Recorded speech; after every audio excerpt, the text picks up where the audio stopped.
The longest relationship most of us will ever have is not with our parents, our spouse, or our children. It is often with our siblings. Yet, surprisingly, this sibling relationship receives far less attention than any other family relationship. Took the form of enmity when princes were fighting for the throne. Nowhere is this better exemplified than in the Mughal history. It has happened in dynasties across cultures, but mainly in the Mughal industry, closer home to us. This has been almost the rule. For at least three of the Mughal kings, they were very crafty in sidelining or even murdering their siblings to ensure that they ascended the throne. The older sibling feels that, hey, I was the center of attraction, now I'm not that. But generally, beyond the age of 3, a sense of fairness and maturity starts developing. It takes a long time to reach there. It usually happens in adolescence. Maturity comes with late adolescence. But that's a normal phase to go through. Only thing is, it can get very, very pathological. And that can be dangerous. Good evening, namaskar, and a very warm welcome to all our esteemed members, viewers, and listeners. On behalf of IPS Podcast Task Force team, it is my privilege to welcome you to yet another thought-provoking episode of IPS Podcast where Psychiatry Speaks. Every family has stories of love, stories of sacrifice, stories of togetherness. But hidden beneath these stories are often emotions that remain unspoken: comparison, jealousy, competition, resentment, guilt, and sometimes lifelong affection. The longest relationship most of us will ever have is not with our parents, our spouse, or our children. It is often with our siblings. Yet, surprisingly, this sibling relationship receives far less attention than any other family relationship. Why do brothers and sisters who grow up under the same roof become best friends in some families and lifelong rivals in others? Why do childhood comparison continue to shape adulthood identities? Can rivalry coexist with deep love? And perhaps the most fundamental question, am I really my brother's keeper? Today, we explore these fascinating questions through the lens of family dynamics and human relationships. It is our tremendous honor to welcome our distinguished guest for today, Dr. Ajit Bhide sir, who hardly needs an introduction, former president of Indian Psychiatric Society, an accomplished psychiatrist, psychotherapist, educator, medical ethicist. Dr. Bhide has devoted decades to understanding not only psychiatric disorders but also the emotional fabric of human relationships.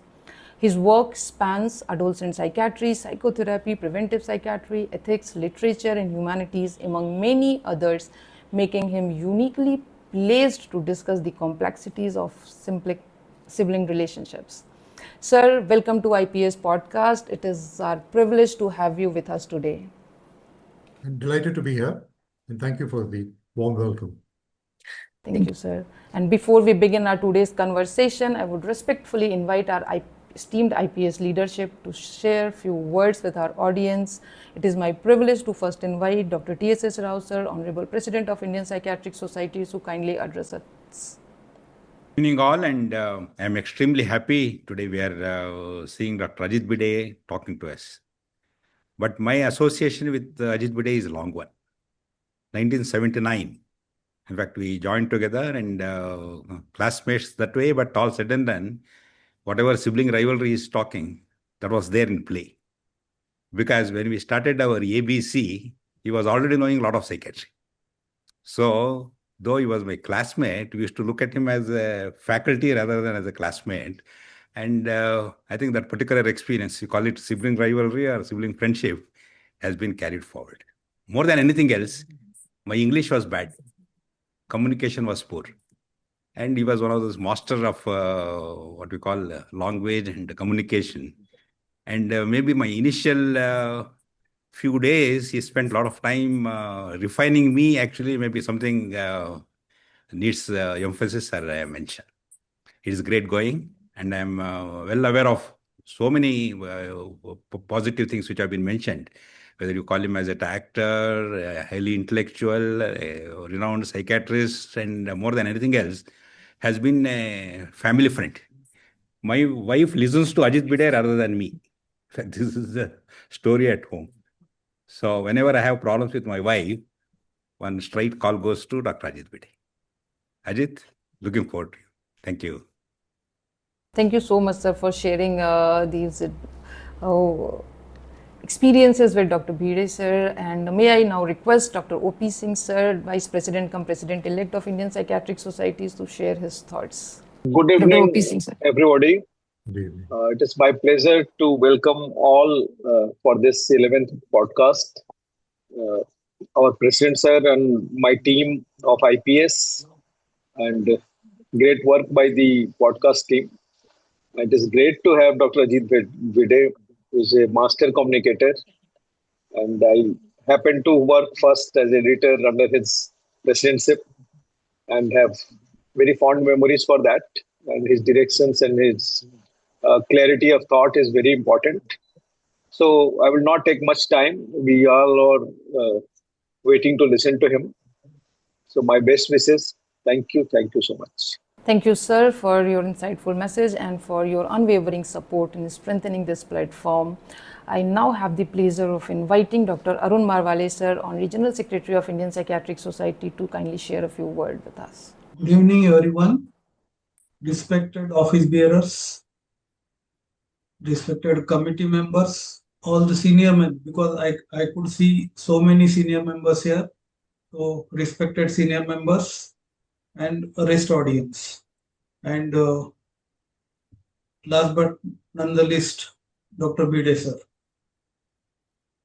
Dr. Bhide, sir, actually hails from Pune, and there starts our relationship. He is in place of my guru that way. I have heard him so many times. He is a very good orator also. And I think you will see or you will listen to him and agree what I am saying.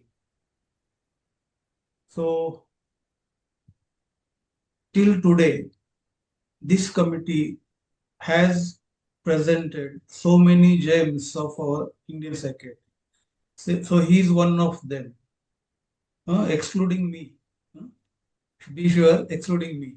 So I request, sir, before that, other office bearers will share their thoughts, and certainly I would like to hear Dr. Bhide, sir.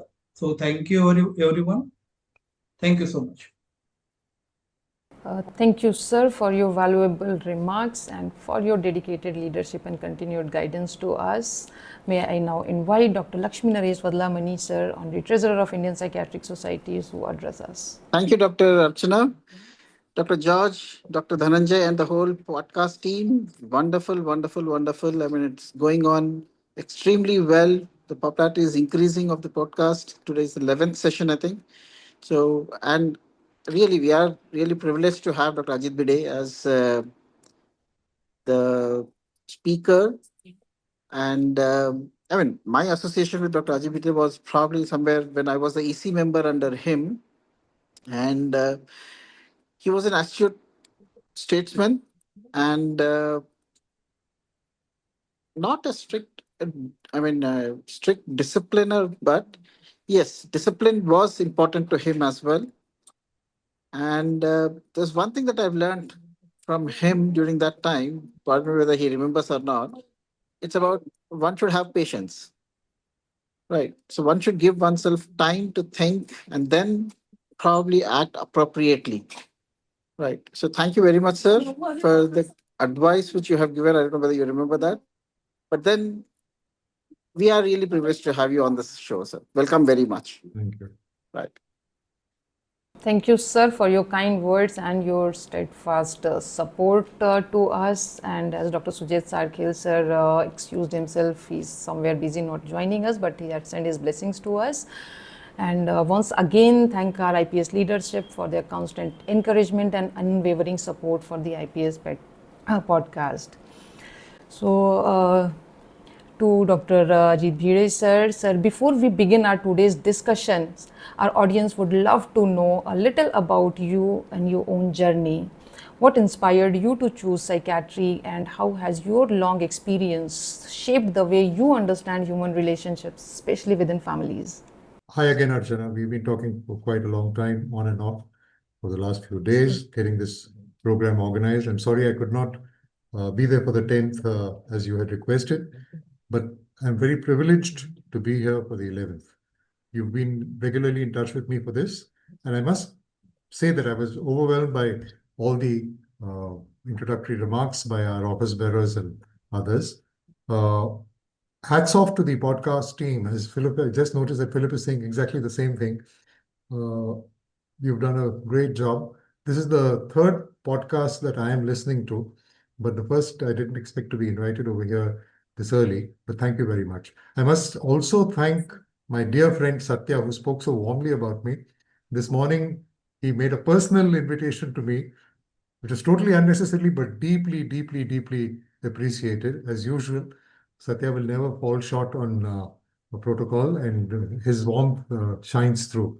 Thanks also to OP, Arun, and Naresh, and to all of you on the podcast team. To come specifically to your query about my journey into uh, psychiatry, it was almost predetermined when I joined medicine that psychiatry, only three subjects interested me. They were all three the P subjects. That is psychiatry first, pediatrics second, and preventive and social medicine, as we called it in my day. It eventually became community medicine. These are the three that totally appealing to me. And I really wanted, I was very fond of literature. I remained so.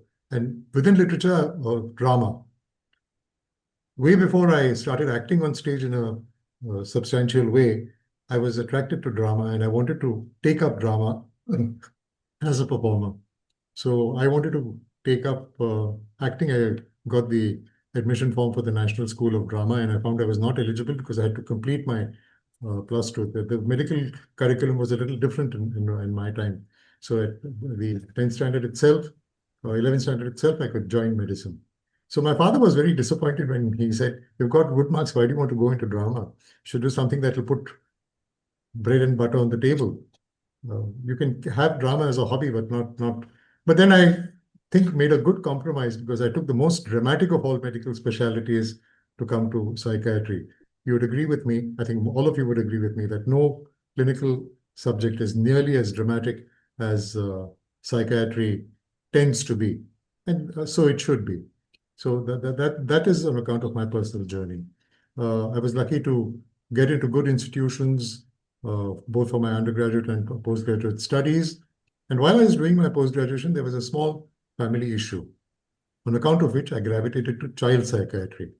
This was before I got married. I had somebody very close to me who had childhood issues.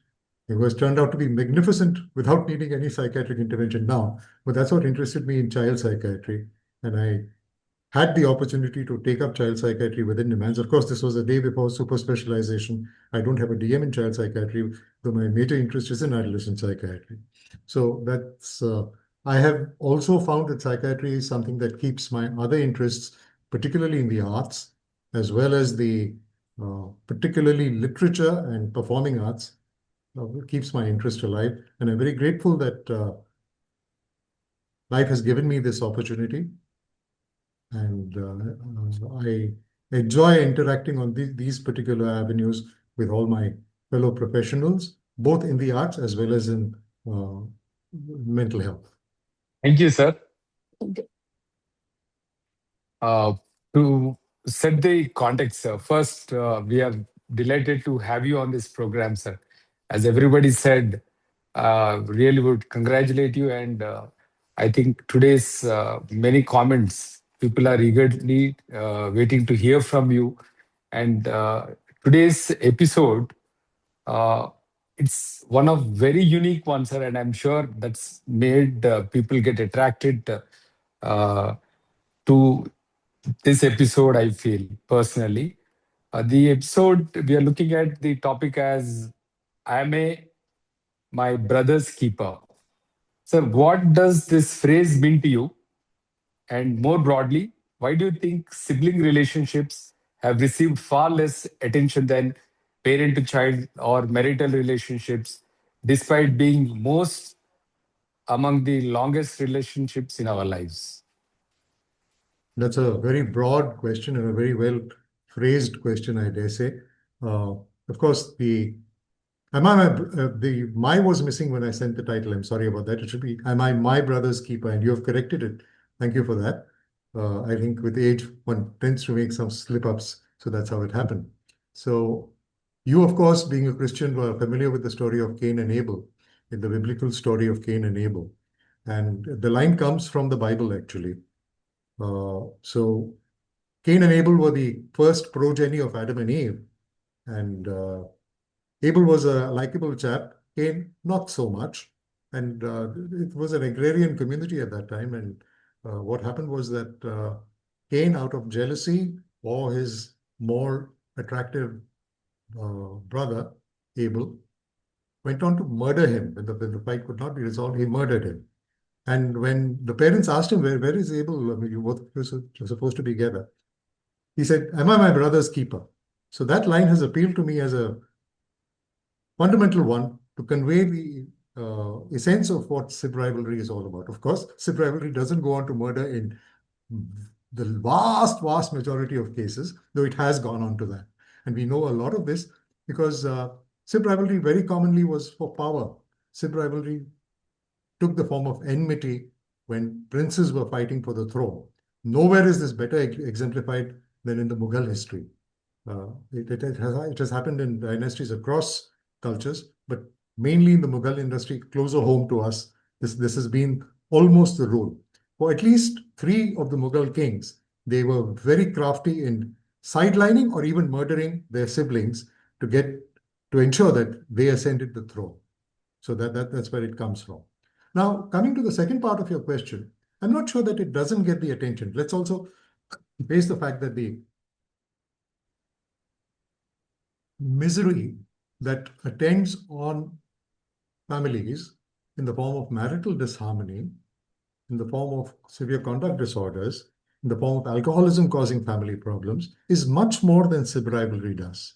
So I'm not sure that Sib rivalry doesn't get I can understand that Sib rivalry doesn't get enough attention, but it doesn't get any attention at all, which was a little baffling to me.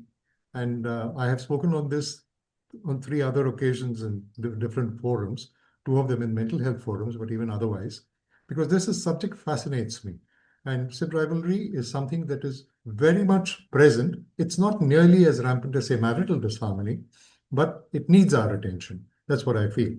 Now, Sib rivalry figured as a diagnostic category early in the DSM and late in the ICD. Now it exists only in the ICD, but not in the DSM, though it is mentioned in passing in the DSM as an additional feature. But I'm not sure that I'm very happy with the classificatory systems anyway, so let's not stick only to that. Sib rivalry it's a developmental phenomenon that we must understand, and we'll deal with this more as we go along. Yeah, I think, thank you, sir, for giving the bird's eye view. And it's, I think, the topic which was very close to you. I think it's very important to all of us through the journey, sir. And sibling rivalry, I'm sure, sir, it is often dismissed as a normal part of growing up. And from a psychiatrist's perspective, where does this healthy competition end and unhealthy rivalry begin? What are the key psychological factors that fuel this, sir? So, yes, you're quite right. Sib rivalry is, in a sense, normal. Air quotes for that.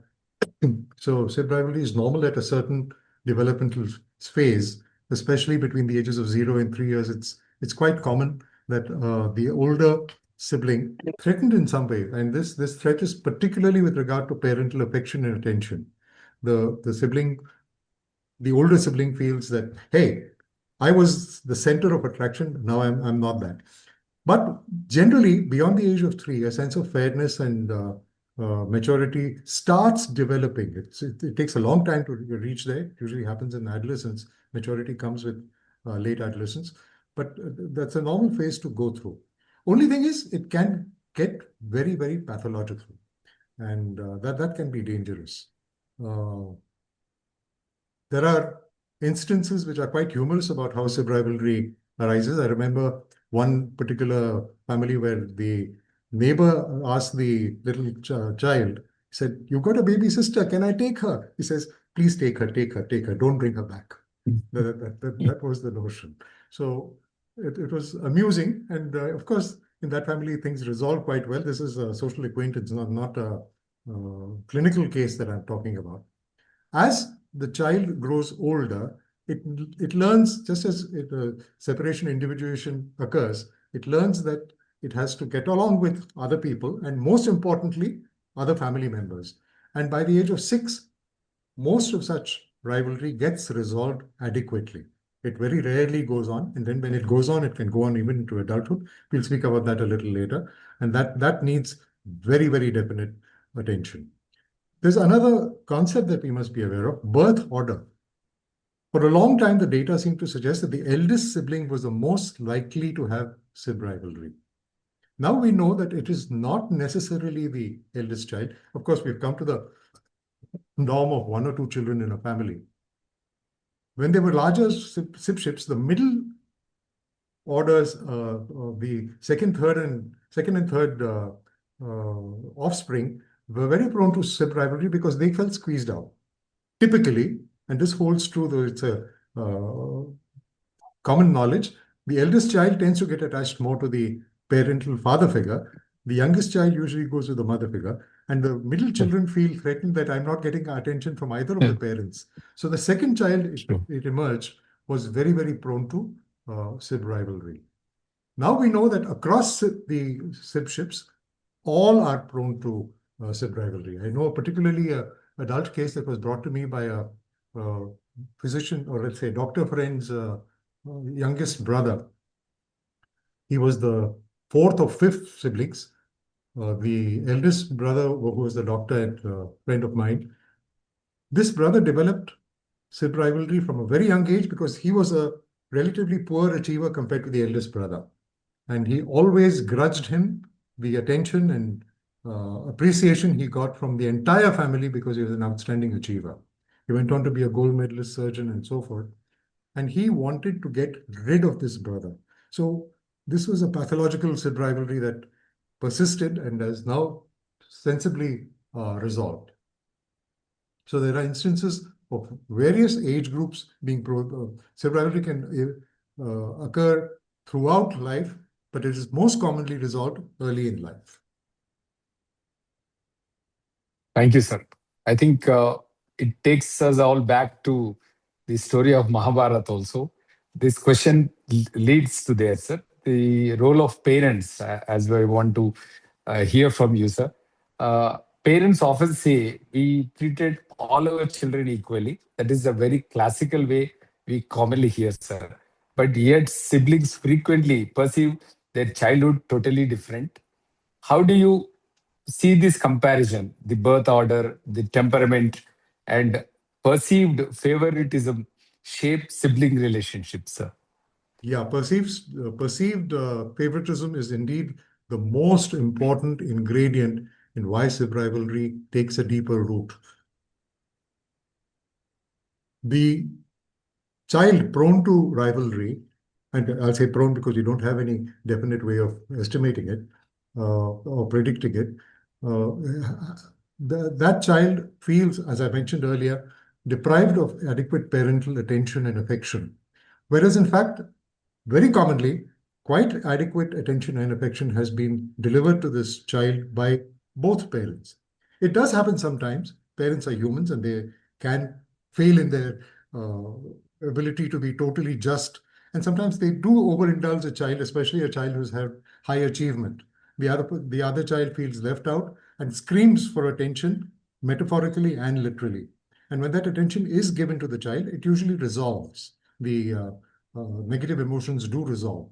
If they don't resolve, it is because there is something deeper rooted that needs to be analyzed and gradually undone in the course of what emerges as therapy. It does not mean that you have to go to a therapist.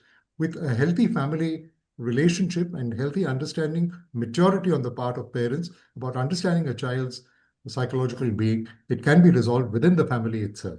Most commonly, it does. It doesn't have to come to professional attention. But that goes for most dyadic disturbed relationships, whether it's between siblings, whether it's between parent and child, whether it's between spouses, and that calls for greater mental maturity and an ability to be able to acknowledge one's shortcomings. That is very, very important, which is very commonly missing, which of course boosts our business in a cynical way, I could say. Thank you, sir. Namaskar, Dhananjay. Yes. Namaskar. Sir, as you said that there are many... By the way, one second. George brought up the Mahabharata. The Yes. Mahabharata has some excellent instances of non-sib rivalry also. True. And if I could just digress a bit to say how mature a sib relationship can be, it is brought out in the Yaksha Prashna chapter of the Mahabharata, where the 5 Sir. of the siblings have all died because they went to fetch water where a yaksha was protecting it, and it was a poisoned well. And I mean, he saw to it that anybody who went there could not access the water, and they died because they did not respect him adequately. So the yaksha has this. Finally, Yudhishthira, the eldest brother who goes last to the well to get the water when they're in their vanvas, he says, now you please answer my questions. And there's a barrage of questions that the Yaksha poses. And Yudhishthira, being the smart man he is, answers all of them adequately. I think all mental health professionals should read the Yaksha Prashna chapter of Mahabharata, if not all of the Mahabharata. When the Yaksha is very pleased that with all the good answers, he says, okay, you've answered all the questions. Very good. Here are your 4 siblings lying over there. Ask for anyone to be revived. So Yudhishthira thinks and he says, please get Nakula going. I'd like to have Nakula. He says, why are you asking for Nakula? Nakula is not your own brother. He's your stepbrother. Why do you want to have him? So he said, listen, the other 2 are my own siblings. The others are my step siblings. I would like, my mother has me. Let Madri, my stepmother, have one of her siblings alive. That broadness of vision that can be there within a family is so well exemplified in this. It is not directly related to sib rivalry, but it is about wanting your siblings to be around you and wanting to respect family values a lot. Sorry, Dhananjay, I could not resist that aside. Extremely well explained, sir, and very interesting part of this side of Mahabharata also. Sir, as you said many times, sibling rivalry resolves in the family. But if it doesn't resolve, so does it leave the lifelong psychological effects? And how does it influence the self-esteem, personality, emotional well-being, and relationship later in the adult life? Yeah, so most often, as I said, it does resolve. Overwhelmingly, it resolves. Very rarely, it persists into later years of life. We have very glowing examples of this from the world of celebrities. And we are very aware of the recently deceased Mangeshkar sisters, where the sib rivalry was quite well known, but it didn't take pathological forms. We know that it existed, but it did not take pathological forms. But it goes on to pathological levels where the jealousy of the person who first perceives inadequacy in his or her well-being, which is being lavished on the other sibling, when that takes root, it reaches almost paranoid proportions. And we know that even murders have happened, and I'm not exaggerating in saying this, because a sibling has felt very wronged, very deprived of adequate inputs from the world in general and the family in particular, and that has led to huge tragedies. Were all of these tragedies preventable? Very difficult to say. I think most often emotional well-being, which you mentioned in your question, is important, and people who have adequate sense of personal sense of adequacy will very rarely go on to this, even if they resent the attention and affection lavished on the other sibling. मैं ठीक हूं, मेरा संसार ठीक रहेगा, आप मुझसे अलग हो जाइए, is a relatively healthier approach. Ideally, the siblings should get along and socially relate to each other when they have gone on to have their own family and progeny. But even if that is not available, it doesn't have to be. We know that families split up.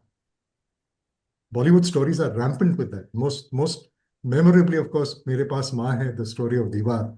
I think that bears it out so much. That one achiever son who has achieved a lot in life believes that he is entitled. He has this sense of entitlement without his being narcissistic. Prevails over everything else. But the younger sibling who has struck by family values, who has not compromised on his morality, sticks with the mother. And that's what leads to that situation.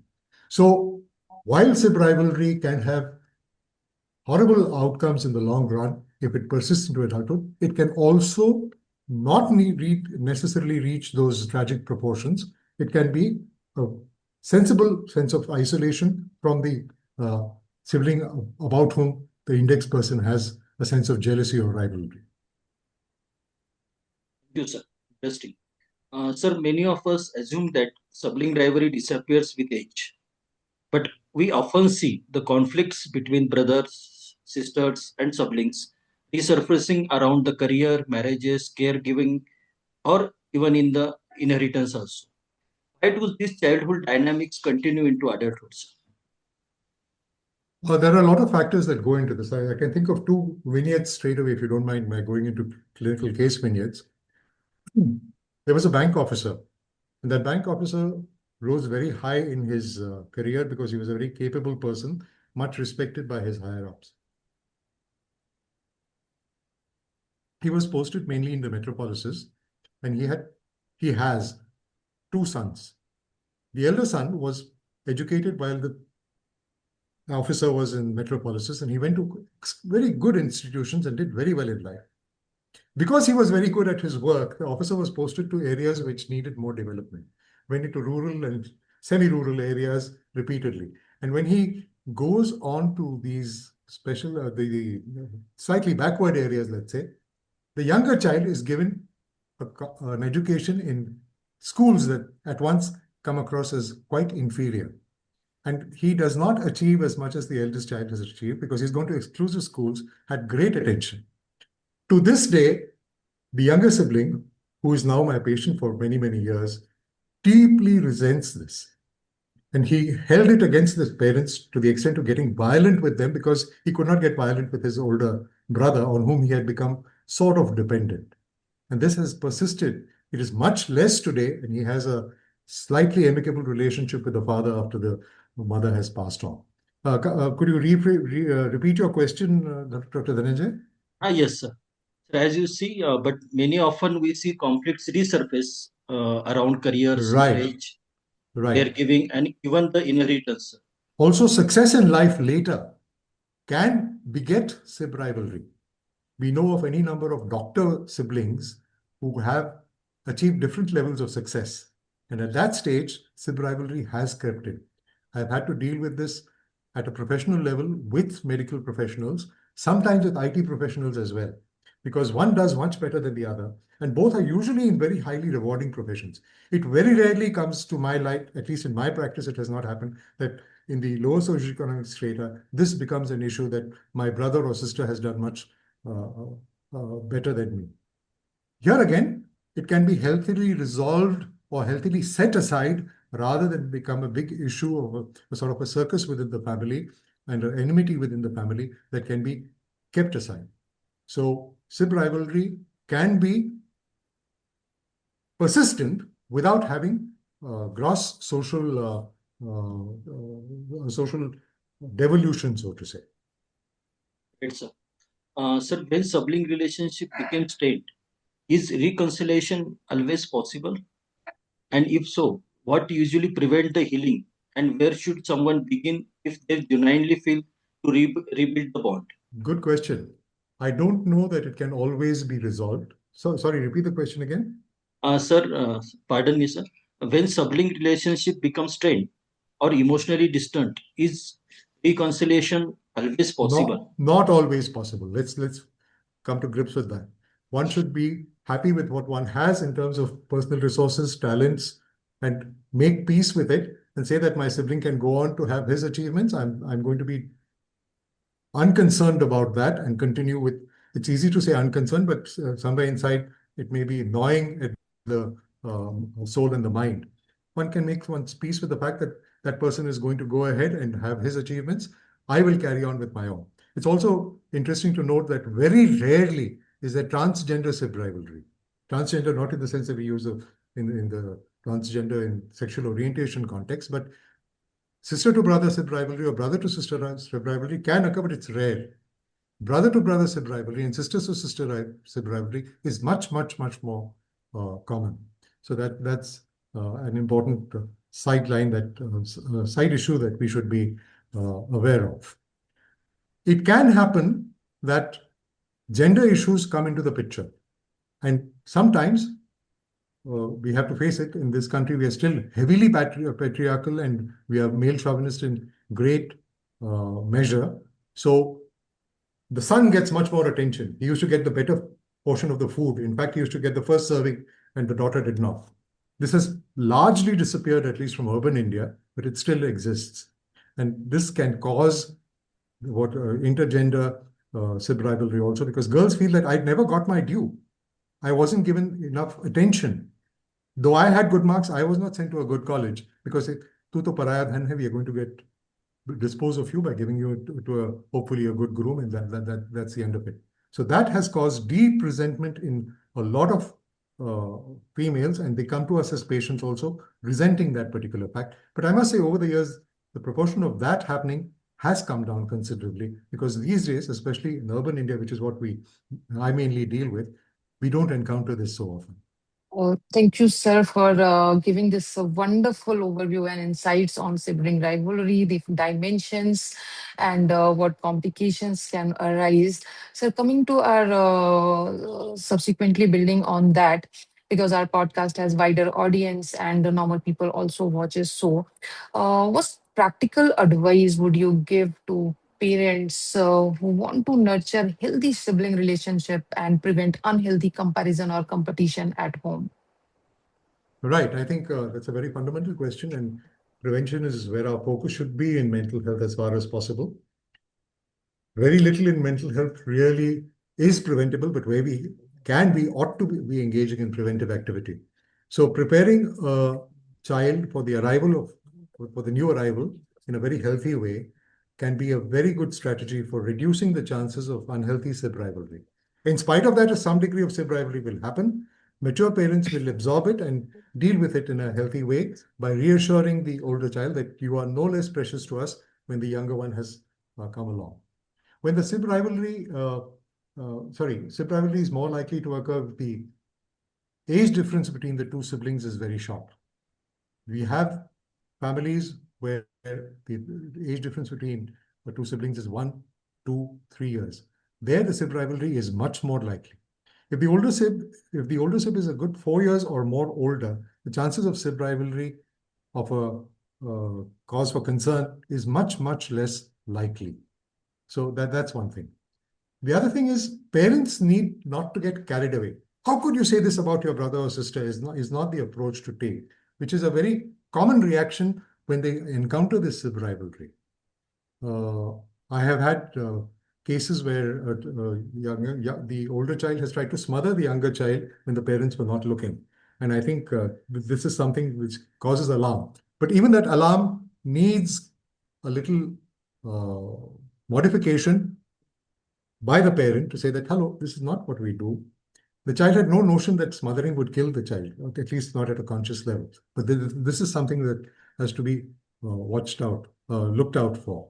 And always, when the rivalry seems to be taking a deeper root, taking aside the person who is perceiving the threat and reassuring her or him. Him is more common because Sib rivalry is definitely more common among males than it is among females in a general sense, though it's not a hard and fast rule. I think the ratio is about 1.8:1. 1.8 boys who have Sib rivalry as a cause for concern compared to girls. So vigilance on the part of parents, avoiding of overreaction on the part of the parents is very important in trying to assuage the threatened, within inverted commas, child from getting into a sib rivalry mode that can be dangerous. Right, sir, and that's a really wonderful piece of advice, and we need to start early. Sir, that's the very early stages of preparing the child arrival to the elder sibling. So, how do the parents who already had children who are into their maybe toddler ages or maybe early adolescent ages, what advice can work there if there is a significant sibling rivalry there? Uh, the advice at adolescence is a period of turbulence, very generally, and especially in liberated societies. And over there, I think allowing both to engage in creative activities is very, very important. Different sports for two different siblings, or the same sport, one might be better, one might be, one is a better batsman, the other is a better bowler, or one is very mediocre. They have to accommodate that, and they have to not tell lies. Diplomacy is not about telling lies, but about bringing closure to a perceived threat and the chances of jealousy taking deeper roots. So a lot of time needs to be spent with them, and engaging in better peer activities for both the siblings with their separate peer groups, hopefully, will be helpful. Sometimes what happens is, especially when the age difference is small, it's the same peer group. And the peer group unwittingly reinforces the sib rivalry by saying, look at him, he's such an achiever. You're his brother, you can't do even that much. Now that needs to be undone through careful intervention and advising the parents to interact with the peer group. The therapist should not interact with the peer group in such instances. Having said that, I'm not going to pretend that all of this can necessarily be resolved, but every effort should be made to try and resolve it. All right, sir. Thank you, sir. Thank you so much. And sir, as you had mentioned some cases also and shared your experience with dealing with these cases, as psychiatrists and mental health professionals, how can we identify unhealthy sibling dynamics early? And what role can we play in helping individuals and families navigate these relationships more effectively? Most families are quite intelligent. Parents pick up sib rivalry as a cause for concern quite fast. Sometimes it takes a long time for them to decide that they will come to a mental health professional, but that has to do with the stigma our profession necessarily, our field necessarily carries. So we have to come to grips with that. Sometimes sib rivalry has gone on for 3 years before it has come to a professional's attention. And sometimes it comes only in the form of personality disorder, most commonly a borderline or a paranoid personality disorder, which can be traced to sib rivalry early in life with a retrospective review of the history of the individual. In such instances, proper therapy over a period of time will be very, very important. When we are dealing with adult with sib rivalry, I think it's important to engage in therapy, and we have to get the person into something of a CBT mode where we diffuse the attention from what was causing the anxiety in this relationship and making it matter less and less in the individual's life. These cognitions that need correction, it's a laborious process, especially if we're dealing with people who have now deep-rooted paranoid features in their personality. All right, sir. As the conversation was going on, I was brought back to my own childhood because, as you mentioned, the middle ones are usually suffering to some extent, not finding an anchor. So, but I'm glad that my parents were intelligent enough to deal and let us walk through it more Lucky you. comfortably. Yes, sir. And at present, I have two boys who are into that domain, and I'm dealing with them every possible day and with every possible thing. The How old are rivalries they? are, How old are they? so one is 14, other is 9. Okay.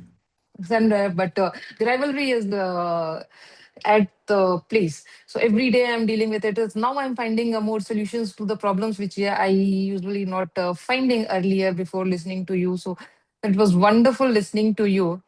And if there is The one, other, I'll give you a very, very small paradigm. I mean, many of you must have heard of this already. You have a cake that has to be divided between two. So one does the division, the other gets to choose which part to take, right? So the one who is dividing will try to make it equal. The one who is to pick has a choice. If he feels that the parts are unequal, now this is a metaphor. This is not the whole story. So that can be translated into various aspects of life. It was a great piece of advice. And if there is one message you would like to give to every parent, every sibling, every family to remember after listening to today's conversation, what would it be? I think just be good parents. Don't lose your cool. And if once in a way you lose your cool because you're human, be humble enough to apologize. Take the child close and say, "Hello, I should not have done this. I will try my best not to go the same path again. And if I do, you will have to remind me not to that I had made this promise." I think that's very important. Uh, Parenting has become a big business now. There are workshops on parenting, but many of us grew up with quite healthy parents. They didn't go to any parenting workshop or lectures and things like that, but it has become very, very big business. We have become hypersensitive in some respects. I will not undermine the necessity for healthy parenting, but at the same time, I think it's being a little overdone. And I'm not sure that is necessarily a healthy trend, because I think it's uh, generating something to propagate your own profession rather than actually doing good work in society. So one more thing just came to my mind. Uh, is this sibling rivalry has increased because of the changing social dimensions now? Because earlier, because of the joint families, a lot of personalities were the child was influenced by a lot of personalities, and a lot of people were there to share the feelings and all. Now, because of the nuclear family, and there are less people to interact with, can this be a cause that we are seeing more sibling rivalries these days, and a lot of difficult personalities being developed due to this? I'm not sure that we have robust numerical data to say that we are seeing more SIB rivalry, but definitely, and there is this notion in a different context in epidemiology. The Leo Stroll, who was a social worker in Midtown Manhattan Studies, he came up with that, borrowing from Milton's poem, Paradise Lost Paradigm. जब joint family था तब सब अच्छा इतना अच्छा था. We have nuclear families and everything is lost. Don't think we've lost paradise that much, because if we have good relationships with the extended family, it can substitute very well for the virtues of the joint family such as they were. I will not say that joint families did not have great assets. They had their own problems also. So yes, I'm not sure that, as I mentioned earlier, that SIB rivalry has gone up as a result of this. But we have become more sensitive. Mental health awareness has increased a lot. Again, repeatedly, I'm saying it's becoming a cliche now. Urban India, we are much more sensitive. In other parts of the country, still suffer a lot from inadequate mental health literacy. But there also SIB rivalry does occur. It is a false notion that in rural areas it does not occur. It's only in the urban areas that it occurs. Right, sir. Thank you so much. And with the today's conversation, we are reminded that sibling relationships are among the longest and most influential relationships of our lives, and they shape our identity, teach us about love and conflict, competition, compassion, and often leaves a lasting emotional footprint.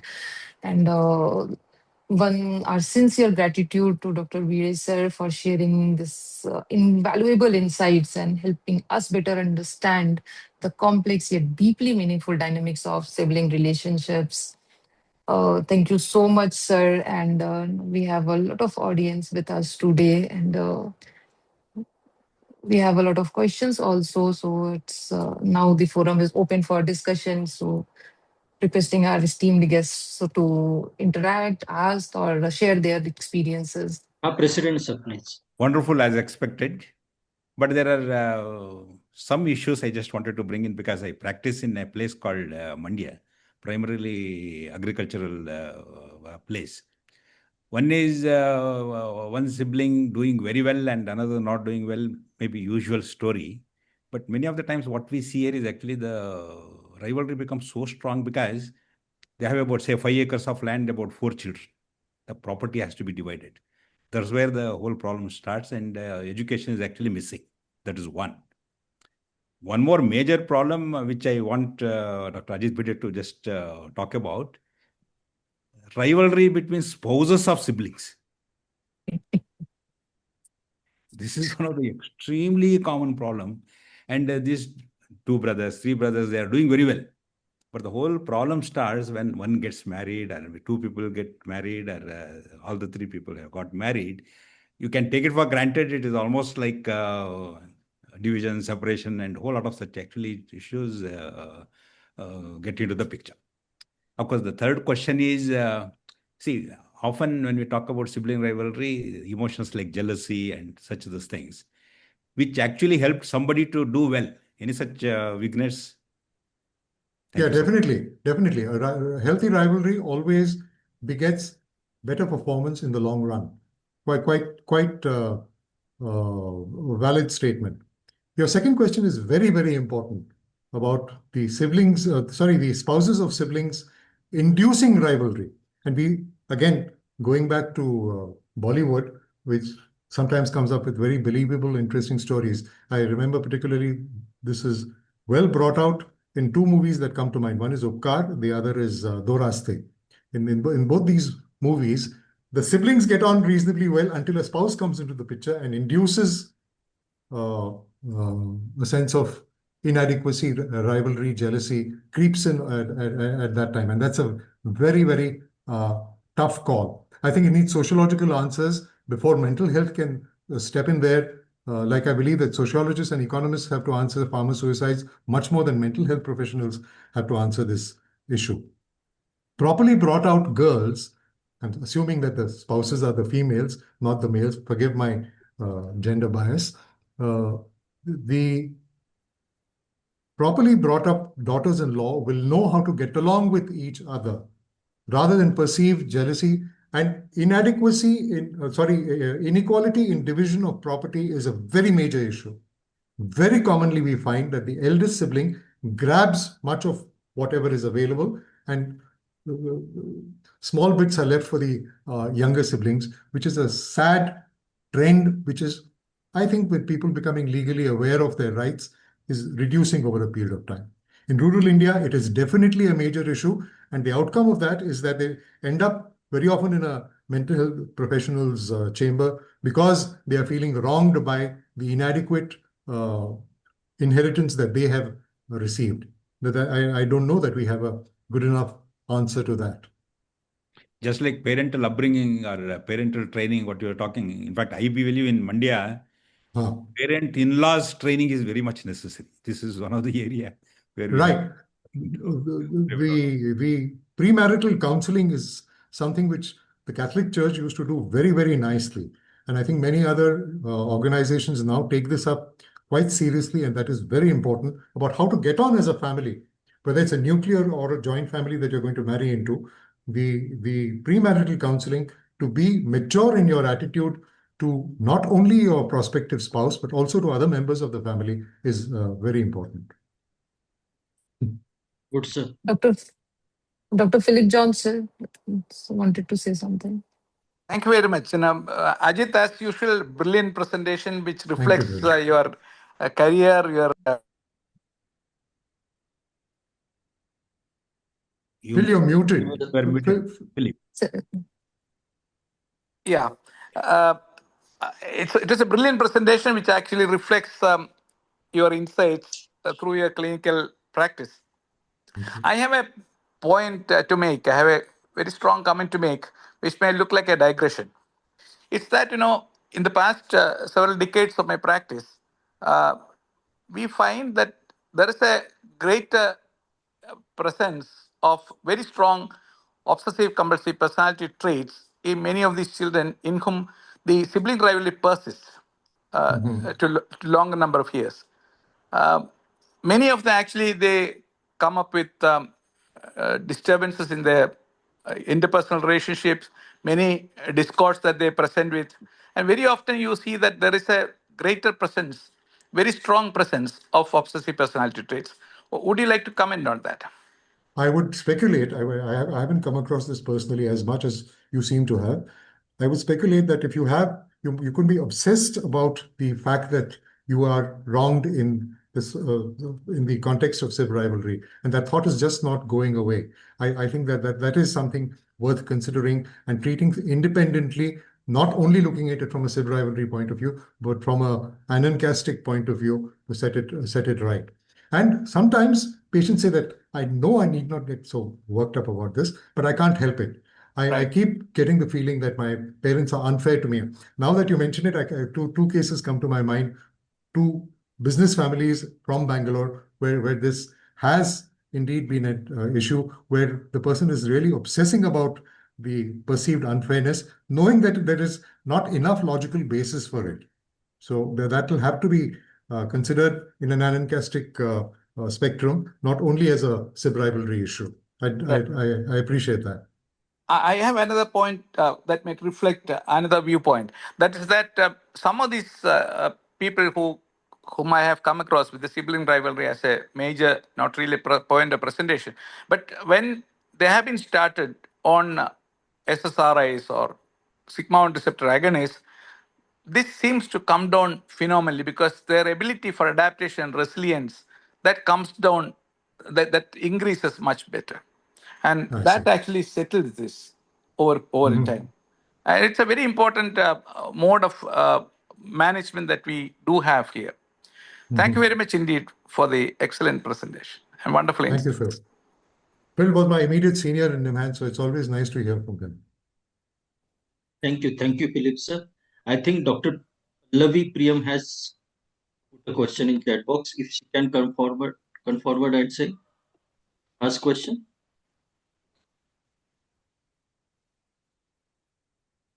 Hello. Hello. Yes. Hi. So nice to connect with you again. The My the pleasure as podcast well. has been wonderful. I could join only halfway. I think I missed the initial part of it. One of the questions you have already answered with respect to the sibling rivalry starting off in adulthood, where you cover the aspects with respect to the spouse. I was also wondering if it can evolve into an attachment trauma and have similar consequences like the attachment issues with parents have. Yeah, So very if you much. could please Very much. help us with that. Very much. I don't use the attachment paradigm so commonly, but definitely it can have pathological attachment issues if it is not resolved adequately through proper internal family interventions, not necessarily by a professional. But sometimes, the path to health, they say, is paved with good intentions. So families mean well, but they overstep their competence, level of competence, and that can cause problems. So yes, it needs our focus on resolving it into a healthy attachment rather than a sense of being isolated and victimized. Okay, I was just wondering we should include it in our routine assessments because I think the part with parents we do assess, but the part with siblings tends to get missed out a little bit. At least in my that is what I've been feeling. Right, right. In a general way, I'd say yes. But not with huge attention to, don't ask them, is there any sibling rivalry in your family? But say, do the children get along reasonably well? Do they fight? Because fighting is a very important part of growing up also. And are the fights healthy enough? Do they get resolved? Now, that is a very general child psychiatry question that should be addressed to families in most instances. But that's it. I don't think we should particularly have a questionnaire for checking whether there is SIB rivalry. That's where I say we mental health professionals overstep and overdo our profession. Mhm. Thank you, sir. That was really helpful. Thank you, Dr. Pallavi. Dr. Sai Kumar. Hi, Sai.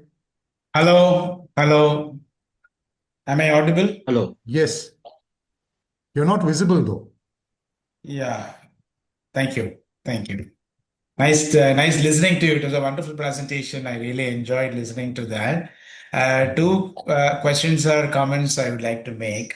The sibling rivalry, I believe it complicates the well-intended family therapy interventions. I just want you to comment on that. And the second one is that I have observed that sibling rivalry is less in joint extended families than in joint families. Mhm. I haven't made that observation. I hardly see joint families these days. 25 years ago, the story was very different. But maybe you're right that it's more in the joint extended nuclear families, not extended joint families. It's probably a little more. I don't know. Archana had a similar observation to make when she was talking about the breakdown of the uh, joint families. Well, my experience with in dealing with sib rivalry has had very little. Perhaps I ought to have focused much more on the family structure, but I don't think I pay much heed to that. Your first point is very important because it impedes effective family therapy without a doubt. And sib rivalry sometimes doesn't get noticed, it doesn't get brought to the fore, and that needs a huge amount of attention from us to say, hello, is this because of this? And there, what Satya, TSS Rao had mentioned is very important. Is there somebody inducing jealousy over there? Because there's a story of Othello, that actually there was no jealousy, but somebody induced that jealousy in Othello. Here, of course, it is the siblings that we are talking about. And we have to be very, very cautious about that to weed out that particular aspect, not victimize the person who's induced it in the context of family therapy, but recognize it and then attenuate it to the extent possible.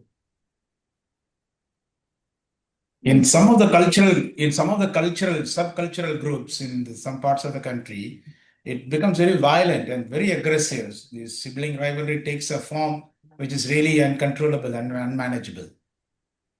There has been some interesting sociological research which says that some communities are much more prone to sib rivalry, and these are communities where there are a large number of high achievers, and the low achiever ones are very, very prone to the notion of feeling threatened, and they are the ones who develop the sib rivalry. I don't know that this has been adequately sociologically studied with robust data. Documented.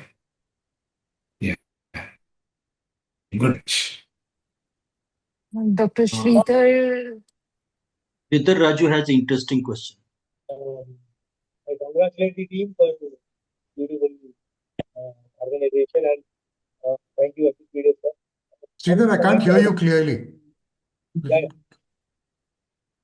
One point I wanted to add is, Sir, you're not clear, sir.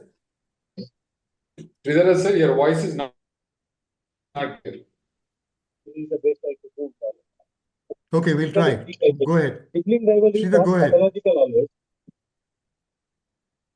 Sir has dropped this question in the chat box also, whether sibling rivalry is different from interpersonal journey, and sir, your comments on that, please.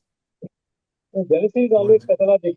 Interpersonal jealousy is always pathological, but sibling rivalry is not always pathological. I wanted to highlight that. Jealousy is always pathological. That's an interesting take. I'm not sure that I entirely agree with that, but just a minute. Where is Sridhar? Rangarajan wanted to ask some question, I think. Just a minute. We'll finish this and then we'll definitely go to Ranga. So Dr. Sridhar has written, sibling rivalry is different from interpersonal jealousy. Sibling rivalry is one aspect of interpersonal jealousy. When it is between siblings, that jealousy is part of sib rivalry. I don't think interpersonal jealousy and sib rivalry are equivalents, but they certainly have a huge overlap. Sibling rivalry is one form of interpersonal jealousy, and it is likely to occur when there is a disparity in the resources of the two individuals. The one with the lesser resources tends to be the victim of sib rivalry, suffer from sib rivalry, rather than the one who has better resources, better talents, let us say, better achievements. But they're not different. There's an overlap between the two, is how I would see it. Dr. Rangarajan sir wanted to say something. Raja. Hi. Hi. Hi.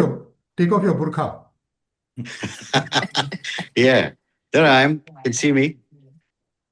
Anyway, it's very, very nice. Nice talk. Really interesting. It's just a little point I wanted to say. Something I do with parents who are going to expect the next kid. Somewhere they come in.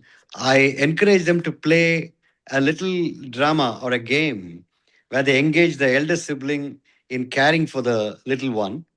And as they do that, praise the elder sibling for being of such a great help, and how I struggled so much when you were a kid, nobody to help me. Now I have you to help me, kind of thing.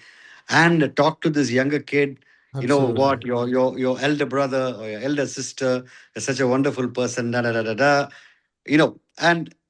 continue this in a nice, gentle way, even as both the kids grow up and engage with each other. But it's a bit of a drama. Okay. No, without a doubt. We spoke about this in passing when we said, how do we prevent sib rivalry? Yeah. Preparing the younger child, and what you have described is a more vivid account of how you prepare an older child for the arrival of for the new arrival. Yeah.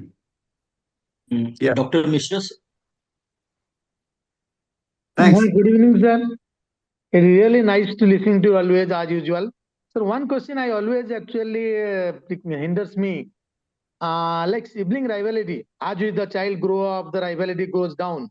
But do you have any concept of like pathological sibling rivalry, and like when up to what age we can tolerate, or what age we can actually just overlook it, and when the things we can go beyond control, we should look for intervention. It depends on how willing and honest the analysand or patient is willing to share with you what is his antecedent history. So sib rivalry is generally considered a disorder of childhood, and it usually gets resolved in childhood. Very rarely it persists into adulthood, and then it can be quite dangerous. We covered that in the course of the presentation. What was your question specifically about in this context? So like till what, like in the childhood, up to what age we can consider it actually normal, and we expect that to actually win up to six. This is a phase by which the age at which most of this feeling of inadequacy, threat gets resolved. Beyond the age of 6, if this persists, it generally needs some form of psychological intervention. Thank you very much. Thank you. Good night. Sir, one question from my side. Yeah, does Dhananjay. age difference plays a role? Yeah, Because, we said that. because I had two siblings who were not having that rivalry in those days because age difference was quite less. But now I can see my daughter is 20 years old for elder one, and second one is 15 years old. There is something I can see. I see. That's very unusual. Usually shorter age differences tend to predispose to more sib rivalry than otherwise. There is also the notion that when the shorter age differences are there, the two are likely to cooperate much more also. Both these have not been totally resolved. But sib rivalry, my personal experience is when the age difference is small, it is much more likely. That means my parents were better than my. There are lots of other variables that come into the longitudinal history. Understand, sir. Your parents' time and your time, there is huge social and economic changes that have occurred. Dr. I think there was a very important question that I remember seeing when I was presenting, something about otherwise able children. Who asked that question? Yes. Was it Dr. Thackeray or something? Yes. That's a very important Yes, question. sir. Yes. Can Dr. Thackeray, if he's still here, ask that question? Yes, yes. That is here. Dr. Pramod Thackeray, sir. Pramod, sir, Please unmute yourself. Yeah, I asked about the special children and their families. What is the status of this rivalry or cooperation or comparison or what else? Definitely, that's a very important facet, Dr. Thackeray. Thanks for bringing it up. Because what happens when there is one special child, quite commonly a physical limitation, sometimes a mental limitation, sometimes both, then the onus comes on the healthier child to help in the upbringing of in the care of the less able child. And that imposes a great degree of stress in the life of the younger child, of the able child. And that can cause a deep resentment within the able child, and that can cause pathology beyond anxiety going on to resentment, and that needs proper handling. Parents should be very sensitive to not overburdening the able child in participating in caring for the special child.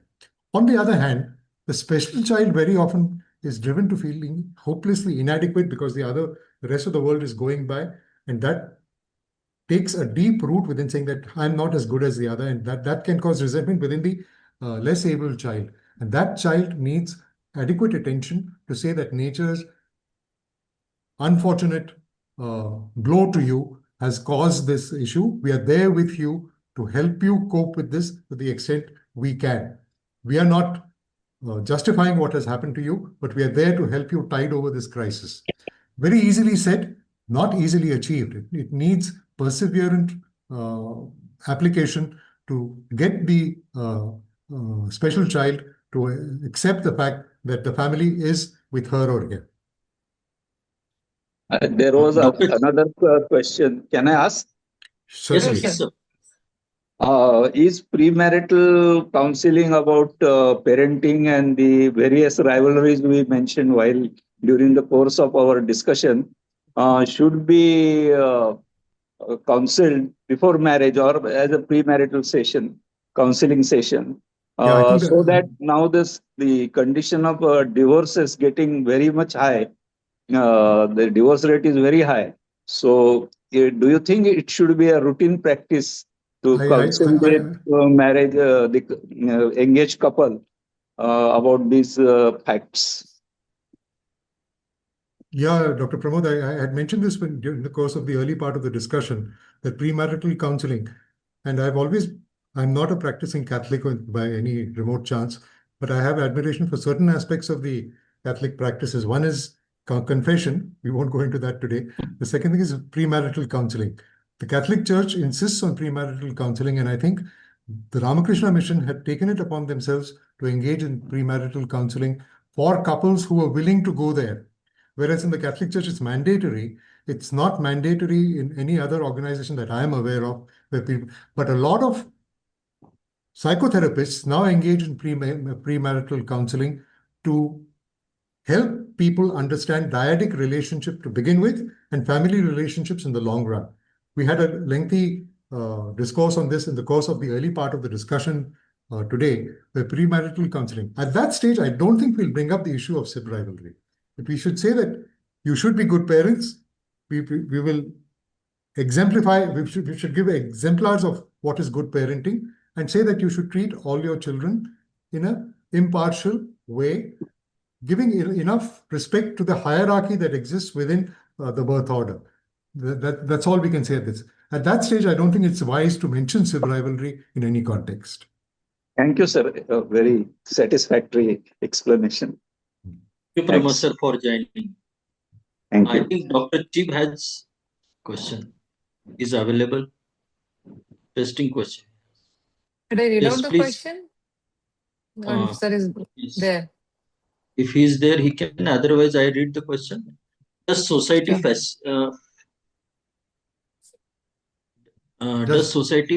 facilitate sibling rivalry inherently by some of its programs? Should it be a social issue rather than the family or interpersonal issue? One of my first teachers in psychiatry was Professor Shyam Sundar in Nimhans. And he used to say that please shut down all the TV serials and marital disharmony will disappear. Now, that was an extreme example, but I think the same point is being made over here, that for society, especially media, facilitates sib rivalry inadvertently by some of its programs. Ajit, like, cry. Monica, is that you? Hi. Hi. It used to say adopt a child, adopt a girl. So in a poor family, say of about 4 siblings, you adopted one child and it got all the perks and the money and the education. And the other 3 children in the family didn't have the same support. So that was not fair. And there was bound to be sibling rivalry. So some of our programs need a lot of thinking over before they sort of put it into practice. Right. I agree with you that there needs to be some discretion on the part of makers of these programs to not show pathology, not to emphasize pathology as much as they need to emphasize normalcy, which very often is missed. But then pathology attracts much more attention than normalcy does. We have to live with that unfortunate fact. There's no running away from it. Also, art usually reflects what's going on in society and not the other way around. Usually. There are exceptions, of course, but I don't believe that society is largely responsible for. No, some of its programs. I'm not saying society as a whole, but some of the things they come up with. Yeah. I feel that would fester that sibling rivalry. You may have a point over there. I agree on that. All right. Thank you. Lovely hearing you. I wish I could see you. I haven't seen you in ages. I don't know. You've blocked me. You not turned on my thing. It says. No, your video is not visible. Anyway. Yeah, it says the presenter has. Okay, now I can. Hi. Right. Okay. Hi. Long time no see. We'll catch up sometime. Yeah. Okay. Almost all questions has been covered by sir already. There's something about astrology. I have absolutely no expertise. Astrology and numerology. I have no experience or expertise in that area. So please excuse me from answering that particular question. Thank you very much, sir. Yes, sir. Thank it's a pleasure, you so pleasure to be much. giving me the opportunity. Thank you very much, George, Archana, Dhananjay, and the rest of your team. Thank you very much. Thank you, Thanks a lot, office sir. bearers. Thank you, sir. So it was wonderful conversation and listening to you. We wish the program could continue for a little more time so that we can continue for this longer, but it's an honor for us. Senior Sib has to sleep also. It's going so interesting that you're not Thank getting you. any sleep for now. Thank you for the opportunity. Thank you. Thank you. Thank you, sir. Satya Thank you all, sir. Thank you, sir. Thank you. Thank Good you, night. podcast team as Good well. night. Or to Dr. Gaitan. Bhide sir, thank you, sir. Vote of thanks. Yes, sir. So good evening, everyone. On behalf of Indian Psychiatric Society Podcast team, I take this opportunity to express our heartfelt gratitude to everyone who made this 11th episode of IPS podcast a grand success. And a special and heartfelt thank you to our eminent guest, Dr. Ajit Bhide, for sharing his expertise, his thoughtful observations, and practical insights on sibling rivalry. Your clarity and warmth has enriched this conversation. And thank you to our office bearers, Dr. T.S.S. Rao, sir, President, Indian Psychiatric Society, Dr. O.P. Singh, Vice President, Dr. Arun Marwale, Honorary General Secretary, Dr. Naresh Vadlamani, Honorary Treasurer, Dr. Sujit Sarkar, Honorary Editor, for their constant support, guidance, encouragement throughout our journeys. And we sincerely thank our esteemed audience for their thoughtful engagement and valuable participation, which made this session truly meaningful. And special thanks to Dr. Philip John, Dr. Abhay Matkar, Dr. Madhukar, Dr. Pramod Thakre, Dr. Ramireddy, and many more for your valuable presence and participation. And a special thanks to technical team for their coordination and support throughout the session. And once again, I express our profound appreciation to everyone who contributed to this program. We look forward to your continued support in our future academic endeavors. Thank you once again.